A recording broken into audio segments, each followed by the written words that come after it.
Hello and welcome to the Medical College of Wisconsin's Coffee Conversations with Scientists. I'm Raina Andrews and I'm your host. For those of you tuning in for the first time, let me introduce myself. I'm a mother, a children's book author, a public health ambassador, a TEDx speaker, and an engaged community member. Since 2021, we have been sharing the science behind today's most important health topics. Coffee Conversations is brought to you by the Advancing a Healthier Wisconsin Endowment, which is a statewide nonprofit working to improve health and advance health equity in Wisconsin. So, welcome to our virtual coffee break. Today, we're diving into an engaging conversation with Dr. Vidya Kidambi, who is our chief of endocrinology and molecular medicine at the Medical College of Wisconsin. Together, we'll explore the fascinating connection between hunger physiology, gut hormones, and the challenges of sustainable weight management. Plus, we'll be going into practical insights and groundbreaking research to help us better understand how our bodies regulate hunger and satiety. So welcome, Dr. Kidambi. Thank you for having me. Absolutely. So all of you out there in the interwebs, we want to make this as engaging as possible. And we have a lot of questions to get through behind the science of hunger. And so be sure to write your questions in the chat and we'll try to get to as many as possible before the end of the show. So let's get into it. So, Dr. Kidambi, I know it may seem a bit rudimentary, but I would really like for us to start the show off by really defining what we mean by hunger. So hunger is a physiologic impulse that is essential for life. So it is triggered by, really need for calories. So, and that is importantly regulated by all five senses that we have. As as life kind of developed, the food was scarce. It was not as abundant as we see now. So there were all kinds of redundant mechanisms that are in our physiology, mainly to seek food, and when you have food, eat it. So the life, has been around for 2 million years, but the food abundance, or even, where, palatable food is available, it's really quite recent if you consider, the life as a whole, like, maybe 10,000, 12,000 years old. So the hunger mechanisms that are in our body have, been time tested over, eons.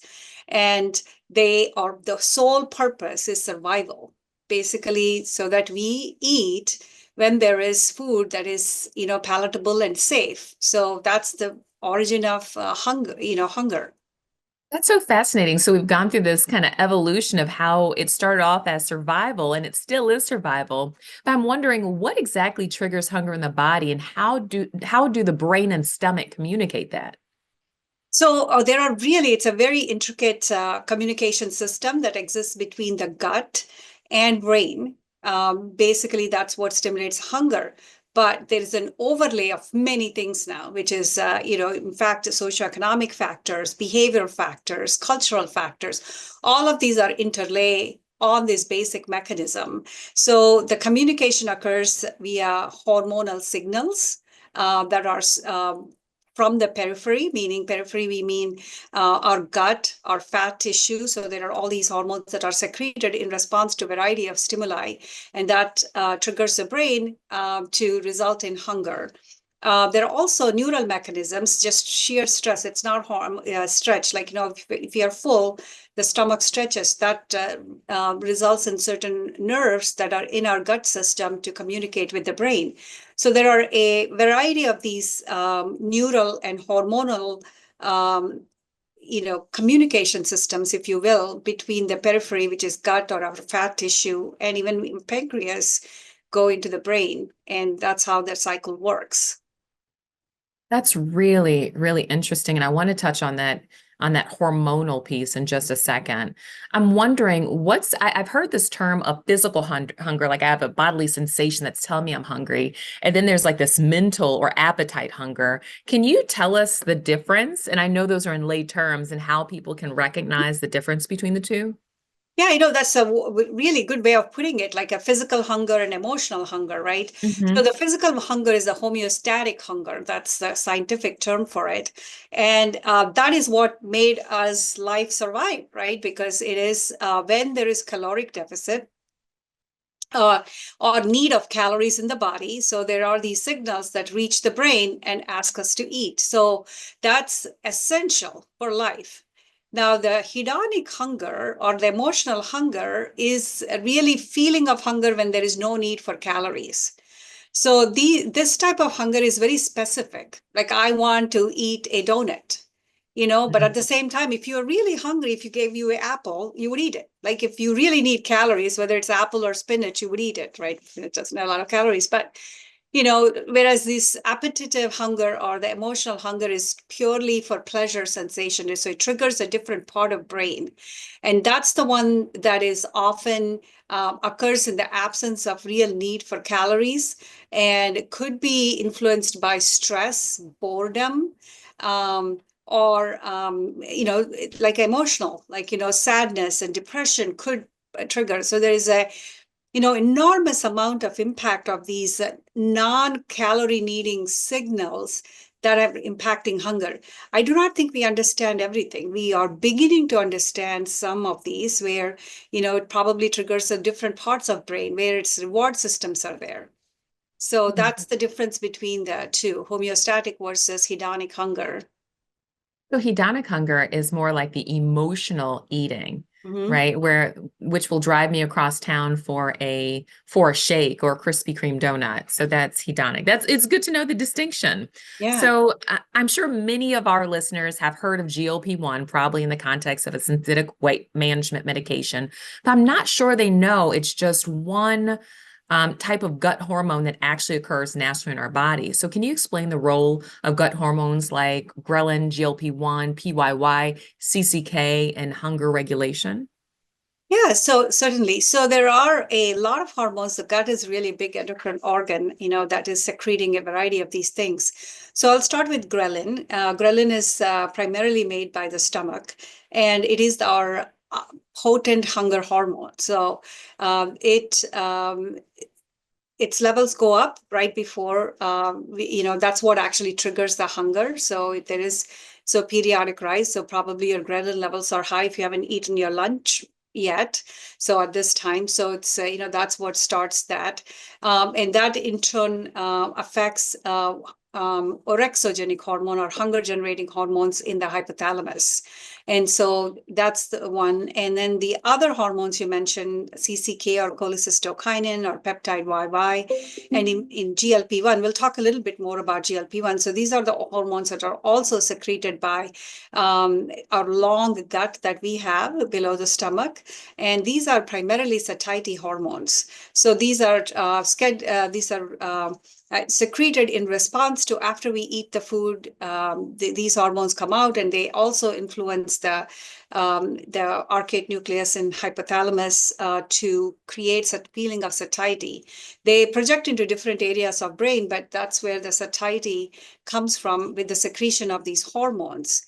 Talking a little bit about GLP-1, so this the discovery of these hormones happened, these substances happened a couple of decades, if several decades ago, although we didn't know much about them until recently, was that when you eat food versus giving food IV, so the glucose you can give intravenously or orally, what they found was that the amount of insulin that was produced when you eat sugar orally versus IV was much higher. So it seemed like something we eat or drink triggers a different set of hormones that was actually improving insulin secretion. So that's how it's actually treatment for diabetes. Initially, it was really found as a treatment for diabetes because it was increasing this insulin secretion. But then later on, it was also discovered that it not only just affects the pancreas producing insulin, it actually works on the satiety centers in the brain. And that's how it became a treatment for obesity as well as diabetes. What is satiety? So satiety is a feeling of I'm just kind of converting, I guess it's a satiation. So that means your body no longer feels like it needs to eat, that, or absence of hunger sensation. So you feel satisfied. It. So, how do these hormones interact with the brain to influence your eating behavior? So I think we do not know all of that. We are really scratching the surface of this appetite satiety cycle. So there is a area in the brain called hypothalamus, and in that there is a special nucleus called arcuate nucleus. So it actually harbors two different types of hormone neurons. One of them triggers the appetite. One of them triggers the satiety.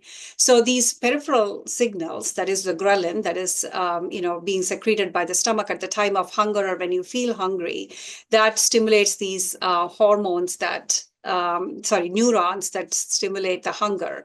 And these other hormones, after you eat food and you feel satisfied, that's what triggers. Now, exactly how it does, like what is it physically, how it is making, I don't think we are there yet. We do know that these neurons really project into a variety of parts of the brains and then probably stimulate more different things that we don't know about. So there is a lot of work that needs to be done. So we've probably unraveled the first few steps of this process of where it is. So, but with the GLP-1 agonist, it seems like people are satiated after they eat. There's also some part with the GLP-1, particularly keeping the food longer in the stomach. So it just kind of keeps it longer. So there is that stretch impact as well. So we'll talk about it a little bit. But that also results in some satiety, and directly chemical influence on the satiety center is there as well. Now, the stretch of the stomach, whether it is when there's no food in it, which is now it shrinks, versus when there's food, it expands. Those signals are carried by a nerve called vagus nerve. And that also, again, projects into a variety of parts of brains, including, our hindbrain, we call, where those signals actually impact whether we are able to eat or not able to eat. Oh, wow. So earlier we talked about a type of hunger, I believe it was hedonic. And as we're talking about hormones, I'm wondering, how do factors like stress, sleep deprivation, physical activity influence these hunger signals? Yeah, so the stress, probably some of it is mediated through cortisol, which again triggers hunger. Then what was the other one? I think you mentioned some. I was going to sleep. So Sleep deprivation, physical and activity. physical activity, yeah. So sleep deprivation definitely has a huge impact on these hormones, actually. So there are studies that show that lack of sleep can increase ghrelin and decrease leptin. So we didn't really talk about leptin. Leptin is a hormone that is produced by our adipose tissue or our fat tissue. That is another satiety hormone that actually, along with these gut hormones that influence satiety, leptin is one of them as well. So there are actually studies that have shown that people who are habitual 8-hour sleepers, and they decrease your sleep to 6 hours. So they found that the ghrelin levels increase and leptin levels go down, that actually trigger hunger. They also studies that show that lack of sleep makes people gravitate towards more high fat and high sugar foods. So in fact, they have done studies where people, as I mentioned, as habitual 8-hour sleepers, they were allowed to sleep 8 hours and they were given a spread of breakfast. The day they slept 8 hours, they would go in and pick healthful foods like, whole grain cereals or maybe fruit or something like proteinaceous foods. Whereas on the days that these people slept less, like 6 hours or something, they would go this. Now the same type of foods are present, then they would pick donuts or bagels or something like that. So there is a huge impact of sleep on, hunger and satiety. And the exercise also has been shown to temporarily suppress appetite. So it could have maybe a couple of different types of effect. Exercise itself could make people hungry, but a early effect soon after exercise seems to have a suppressing appetite effect on hunger, and followed by need for calories triggering really homeostatic hunger. I think I'm so glad I asked this question because many times people are saying, well, I'm reducing my caloric intake, I'm working out. But I think a really big challenge for me, and I don't know if our audience is vibing with this, but like I don't get enough sleep. And is it that we should have at least 8 hours of sleep per day? Because I sometimes get away with 5, and I feel like I live in a culture where they glorify not getting enough sleep. So I don't know if I can comment on 8 hour sleep. I think every one Sure. of us has a clock that we have. And I think that's why the term that we used was habitual 8 hour sleeper. So there are probably people that can get by and don't have that effect. So that's what they do all the time, right? Mhm. So what our body needs, it's difficult to say. But, several studies have kind of landed, somewhere between 7 to 8 hours of sleep. Um, but it may or may not be true for everybody. But I think, somewhere between, getting 6 to 8 hours is probably a good idea. 5 hours may not be. Again, very individually variable, but if your body needs that, you need to, if you're one of those people, I know I can tell. So if I have, less sleep, I am not as choosy the next day. I'm really kind of, eating whatever I can find. And it's not because it's, we think, oh, we attribute that to tiredness, right? Thinking that, oh, I'm really tired. It's lack of willpower, all of that. But no, it's really the hunger hormone. There's nothing, even if you wanted to control with willpower, probably you couldn't have control because the hunger hormone is high.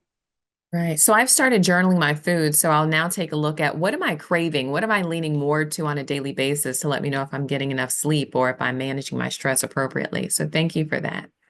My last question before we turn it over to the audience is what are some effective science-backed strategies for managing hunger and maintaining a healthy weight? So there are a few.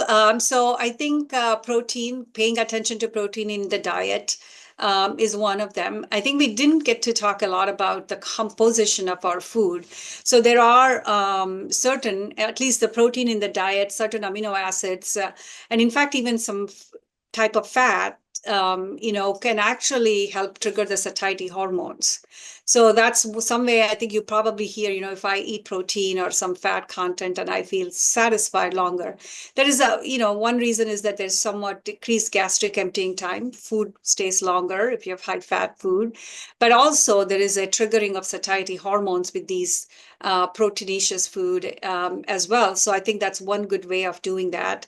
The other is that, stretch is also an important trigger for satiety through vagus nerve.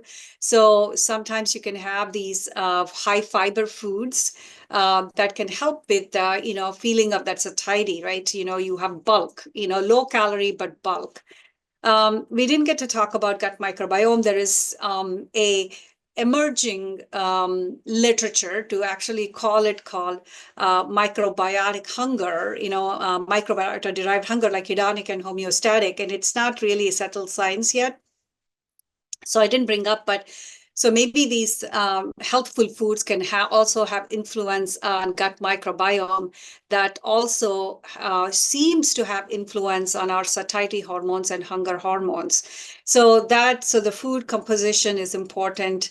Adequate sleep, we really talked about that. Then also, the stress, again, that is very different for each person. So recognizing the stress is important. And I think it's also probably good to recognize hedonic versus homeostatic hunger. I think, for example, if you just ate a full meal and you're still able to eat, I think that is clearly hedonic hunger, right? So I think recognizing those triggers, if I ate breakfast at 8 and if I want to eat something at noon, I mean, that is clearly, so the situation, I think it's important to recognize. Again, that apple test is really good one. So if I'm really hungry, I should be able to eat if you put apple in front of me. But if you're not going to eat, maybe it's not necessary. Again, it may or may not work for everybody, but some of these things, recognizing, the situation in which you're eating might be helpful. This is helpful for strategies to managing hunger and maintaining a healthy weight. I wrote down eat protein, high fiber foods, get adequate sleep. I love, love, love that we introduced the recognizing homeostatic versus hedonic hunger. And that apple test, I think, is really something I can take away from this. Um, as I shared before the show even started, we have a very active audience, and I'm going to turn to some questions from our audience. Okay. The first one is I very rarely actually feel hunger, even if I haven't eaten in hours. What causes this lack of hunger sensation? Wow, that's a difficult one. So, I think the hunger is different for different people. So when I said it's a physiological impulse to eat, um, there are also probably physiological impulses not to eat. So I don't know if we recognize that. So there are people who do not eat all day and they eat at night. So they have probably trained their body. So people who eat every 4 hours, right? So there is that ghrelin that starts before you eat. So it's not like I'm randomly feeling the hunger or my clock, but my body's internal clock tells me at noon because that's how I'm used to eating. So if you're one of those people that actually do not have a scheduled eating, then your ghrelin probably doesn't rise. Or maybe you're those ones, maybe at 6 p.m. is when your hunger kicks in because that's how you've done. So all day, a lot of people just do not eat and then they eat at the time because that's what their body is feeling. So I don't know if we know exactly how to, because not everyone is on the same clock. There are some people who don't eat at 8 a.m. and they eat at 10. So that's the way it is. I don't know if that answers your question. I think it's your habit. We have in our weight loss programs, we do ask people to force eat based, at certain times so that we can start those triggers. Right? If you start eating at the breakfast and lunch and dinner, so after a while, we think that you would start feeling that because now your body gets trained.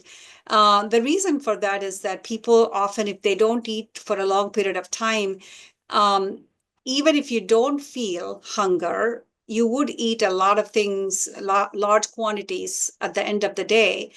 And even if you don't recognize it as a hunger, you probably, not you in the sense that whoever the person is, could be eating indiscriminately because now it's so late and now your body is like so In you know starving mode, yeah. starving It's mode and it defined. will pick up whatever. So I think it's probably training of your body's internal clock for ghrelin.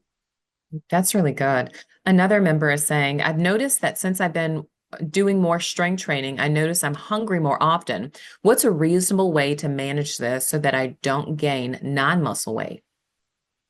Yeah, so I think I did bring it up a little bit. Actually, exercise does increase hunger, even though there is an initial short-term loss of hunger. I think it is probably twofold. One is I think your body really does need those calories, right? So because it is spending all this expenditure and you're losing fat mass when you're exercising and especially bodybuilding. So leptin is one of those satiety hormones. So it's initially because your satiety is going down, you're probably triggering the hunger. Not only satiety is going down, it's requiring more calories. So I think probably substituting your foods, whatever you're going to eat with the protein. There's an info, it's not published or anything, but I initially tell my patients that if you're going to snack on something, take a snack that has 10 grams of protein. So that's one way to, because, their granola bars were very, very popular at one point, right? Because they have like very little, that's pure carbs. It will give you a lot of energy. A lot of people do want to eat that, high carb right before they exercise. But, if you want to keep that, hunger down, or make sure that you don't gain fat mass and keep the muscle mass. So I think having some kind of protein in your, bag or something might be helpful to prevent that. This is really helpful. I'm certain for the audience, but definitely me because I had a sense of how this worked, but really understanding the science of it. Um, Doc, this is really good. This is really good. So we're going to move on to the next question. Our next audience member is asking, can you retrain the brain to reduce communication for hunger? Oh, wow. So retraining is being more mindful, I would think, right? So I'm going to assume that when you say hunger, we are talking about hedonic hunger, right? Because our That's right. regular hunger is important. That is what is survival. When you need, the person who was asking about exercise, they probably need the calories because they're exercising to build their muscle and whatnot. But when we are talking about the appetitive hunger or trigger for specific foods, maybe that apple test, right? So I think eating a particular time, instead of leaving your body without food for a long period of time, when it could become little desensitized to what type of food is in front of them. So I think that could be one. Eating regularly, making sure meal planning, and it does have all components, particularly protein and fluid intake. So that probably would be helpful to kind of retrain your hunger, and then doing that apple test. So why am I eating? Did I just eat a couple of hours ago? Then if I'm really hungry now, it's really probably not.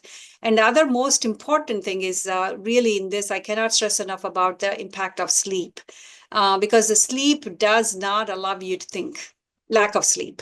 So it is just like probably we should make a rule, don't drive when you didn't sleep. Probably should also not go into a buffet section if you haven't had enough sleep. So something like that, I think that is extremely important. Again, many of these things, that's why are very much influenced by socioeconomic, cultural and behavioral factors. And while there is no easy answer, I have to say within the last decade or so, there has been so much advance in our current understanding of what hunger is. So some of the questions that your audience asked that I kind of hand waved based on my experience, probably we will get those answers pretty soon. I think even these things that I talked about are very, very brand new knowledge in the world of science. That's really important for us to highlight. This next question is regarding the hormone piece that we talked about earlier, and it's a two-part question. Is there a physician that can test your hormonal health? Is the first part. And the second part is, if yes, are there certain foods that can help with hormonal communication to the brain? More, maybe that's a hormonal balance question, I'm thinking. Yeah. So the first question, unfortunately, there is really no hormone test for hunger. We know certain, I did talk about ghrelin and maybe cortisol, stress hormone. These levels can be measured. However, they are not clinically useful at this moment because we do not know. Again, this is such an individualistic feeling of hunger and satiety, all of this. I could not describe to you what does it mean? My hunger sensation would be very different from yours. So when we test, it's really hard to know what the normal level should be. We have no normal values for them. So it is hard. Even if I tested them, I couldn't interpret them in your sense. The science is not exactly there where we want it to be. Like there is no hard and fast rules. Like for example, blood sugar of 200 is high. 70 is normal. We know that from decades and decades of research. So we don't know what level of ghrelin is high or low. Now, can we modify this? I think one of the ways we talked about is high protein diets. Protein will influence satiety hormones to go up. Sleep will decrease the ghrelin, which is the hunger hormone. So it looks like I'm like one trick pony here, but I think I'm bringing back the same answers. But at least right now, yes, we can modify based on the impact on hunger and satiety, that these hormones are modified by those few techniques that we talked about. So we're almost at time, but I really want to squeeze in one more question from our audience, which is, do you recommend probiotics for any assistance for gut health? Oh boy. I know we just opened a whole new can of worms. So Yeah, let's, so yeah. so I will tell you what I know. So I did bring up actually microbiotic hunger. So there is a lot of work that is being done. So microbiota seem like they do have a significant impact on our both gut hormones that cause hunger as well as satiety. So there is this leaky gut hypothesis, which is, certain microbiota actually result in inflammation in the gut, and the gut leaks, meaning that the gut is like a little pipe, and that's connected to blood vessels. So these microbiota can make a lot of different types of substances.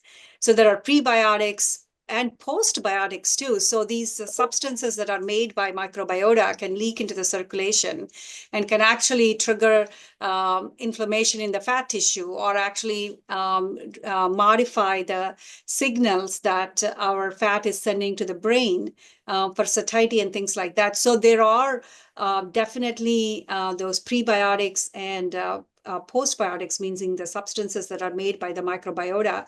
So there are a lot of products out there that prebiotics are the ones that influence growth of useful bacteria. So those are the prebiotics. That's great. There's no So, FDA approved drug, okay. but Okay.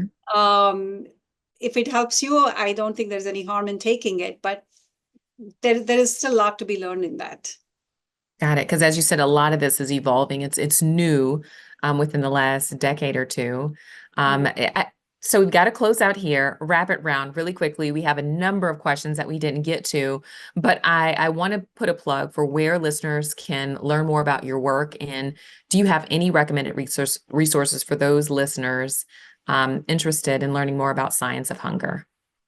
So there are so the National Institute of Health as well as CDC both have a lot of material on hunger and weight gain related to that. So I would recommend those are the most reputable resources related to hunger and weight gain.